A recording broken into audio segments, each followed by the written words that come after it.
எப்படி பேசணும் voice raise பண்ண கரெக்ட்டா கட்டிருக்கோம் நீங்க இல்ல இல்ல நீங்க பேசுங்க நீங்க எங்க வேணா போய் எடுங்க டேய் நீங்கடா வீடியோ எடுடா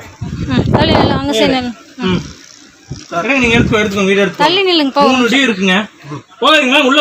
எடுக்கறாங்களா அந்த அம்மா நீங்க என்ன போவானு சொல்ல கூடாது 3 டி இருக்குல 3 டி பணம் கட்டுங்க இருங்க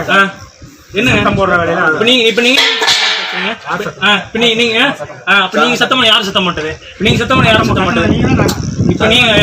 நீங்க நான் பொறுமையா பேசிட்டு இருக்க நீங்க கத்துறீங்க அப்ப நீங்க கத்துறீங்க கட்ட முடியாதுங்களா ஆபீஸ் வாங்க ஆபீஸ் வந்து லெட்டர் எழுதி கொடுத்துட்டோம்னா முடியல ஆபீஸ் லெட்டர் எழுதி கொடுத்துட்டோம் ஸ்டேஷன் வாங்க போல ஸ்டேஷன் வாங்கம்மா நீ அந்த வீடியோ எடுத்து அப்படியே எடுத்தம்பி எடுத்தம்பி ஏங்க பையன் கிட்டத்தட்ட எத்தனை மாசம் வந்துட்டு இருக்கான் அவன் பணத்தையும் வாங்கி வச்சிருந்தீங்க ஏங்க அவன் பணத்தை வாங்கி சத்தம் போடாதான் இப்ப பணத்தை கொடுங்க அவன் பணத்தை வாங்கி வச்சிருக்கீங்க நீங்க என்னது கொடுத்த கேட்டு தெரிஞ்சு வரா